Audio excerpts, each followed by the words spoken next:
Chilly January 1692, Salem's parsonage began to experience unsettling events. The Reverend Samuel Parris's well-behaved 11-year-old niece and 9-year-old daughter began to tremble, scream, and growl like dogs.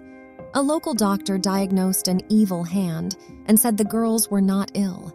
The doctor meant the devil's agent. That diagnosis led to one of the oddest and darkest periods in early U.S. history. Mary Sibley persuaded the parsonage girls to prepare a witch cake to catch the culprit. This traditional ceremony entailed being coated in urine and fed to a dog to expose the evil energy behind the lady's ailments. When he learned of its composition, Parris raged at his congregation. "By this means it seems the devil has been raised amongst us, and his rage is vehement and terrible, and when he shall be silenced, the Lord only knows." Hey there, curious minds. Did you know that one of the most fascinating and infamous events in American history is the Salem Witch Trials? What drove an entire community to turn on each other, accusing their friends and neighbors of witchcraft and consorting with the devil? How did the trials begin, and what was their ultimate outcome? Please don't forget to subscribe and let's get into it. His prognosis was shockingly correct. A few days after creating the witch cake, the girls found 3 witches disguised as outcasts. In the small New England town, dark magic and strange events spread. More girls had fits and convulsions, while others saw hairy animals at their firesides or felt invisible hands pinching and pricking them. After believing demons were tormenting them, the settlers wanted to discover and punish the culprits. In May 1692, Salem's governor created a special Oyer and Terminer court. Latin means to hear and decide. Witness testimony concerning flying witches, mythological animals, and diabolical Sabbaths captivated the courtroom. Witches admitted to shocking misdeeds and mentioned neighbors and family members who worked with the devil. The courtroom erupted as accusers yelled, moaned, and claimed they were being tormented or suffocated by the defendants' wicked spirits. The controversy extended to Salem's neighboring towns, but when the number of charges increased to hundreds and implicated the governor's wife, those in power started to have second thoughts. That many witches in New England? The court of Oyer and Terminer was disbanded, and the trials ended after over a year. 5 witches died in prison, 19 were hung, and 1 was stoned to death for not pleading. More was charged, questioned, and jailed. 2 oddly behaved girls cause a panic that killed 25 people. Salem, 1692, depicts a fragile community under threat. Every New England town encountered the wild. They were always wary of wolves, Native Americans, and famine. Salemites were justified. Schiff claims many recent major traumas. King Philip's or Metacom's War, a brutal struggle between settlers and natives from 1675 to 1676, killed 10% of New England's adult men. Almost everyone had known casualties, and society was still carrying scars from those years. Colonial villages were threatened by Native American incursions, as mentioned in witch trial court documents. Colonists threatened these tribes. After having nightmares about an Indian attack, alleged witch Mary Toothaker admitted to forging a deal with the devil to deliver her from the Indians. Environmental and human factors may have increased Salem's stress. At the end of the Little Ice Age, harsh winters and cool, rainy summers caused low crops and the witch trials. This caused problems, which some historians attribute to European witch trials. The exposed colonial sites increased the risks of poor weather, and colonists knew of previous communities that were starving.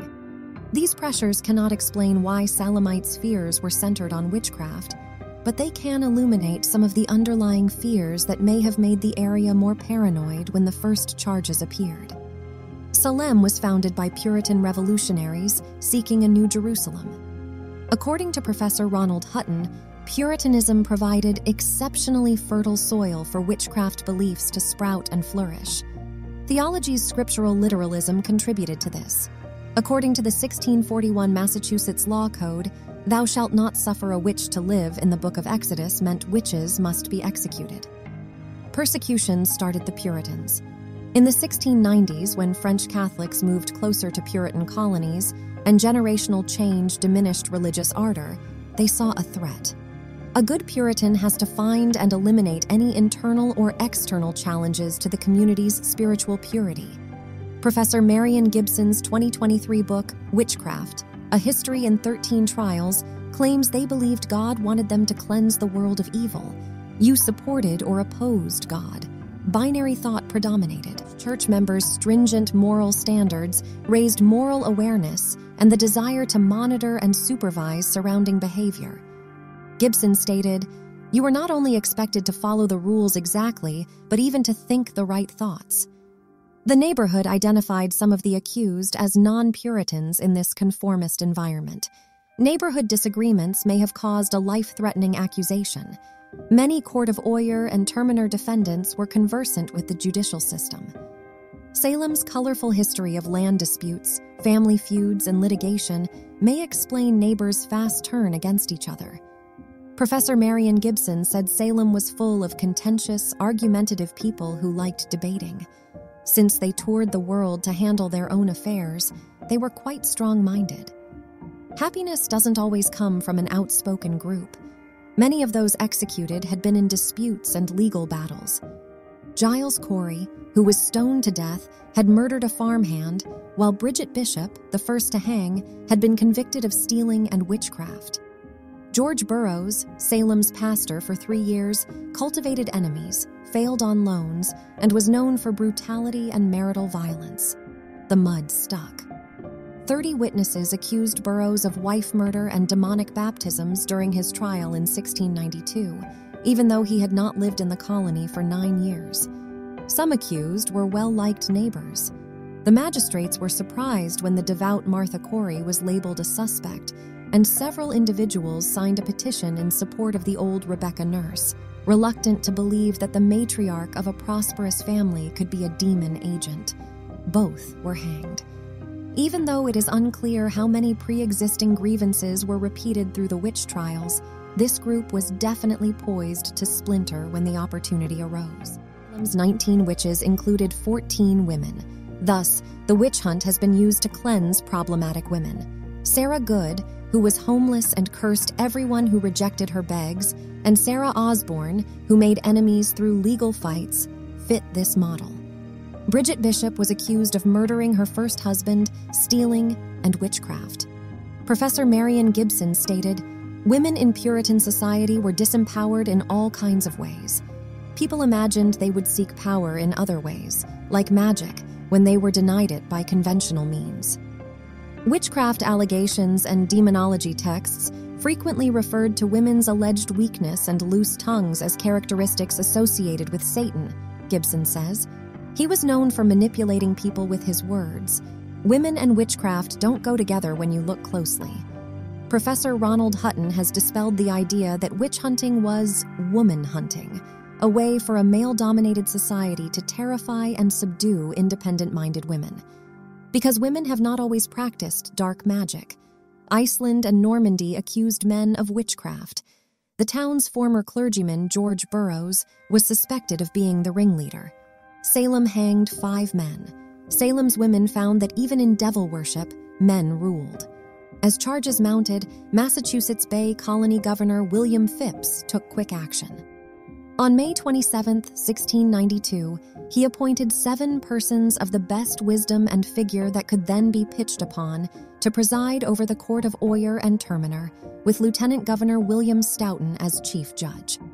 The court could be criticized for using intimidation, torture, and juveniles' testimony. Stoughton's acceptance of spectral evidence, which included dream and vision witnesses, was particularly devastating.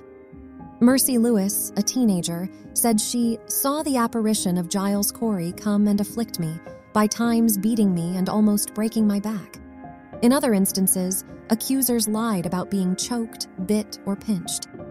By October 1692, Governor Phips had forbidden the use of spectral evidence after the court had sentenced 19 persons to death by hanging. Salem's high witchcraft confession rate is another justice system problem. Salem was uncommon in that confessing and naming others was considered partly atonement, according to Professor Ronald Hutton. The court viewed them more favorably, whereas those who steadfastly maintained a not guilty plea were much more likely to be hanged, the author adds. It saddens me that the bravest die. Environmental factors, social conflicts, and judicial deficiencies explain how and why an anxiety pandemic originated and evolved, but not its form. Why did Salemites worry about local witches? Even while it may seem evident that supernatural beliefs played a major role in the witch trials, author Stacy Schiff says those beliefs should not be underestimated.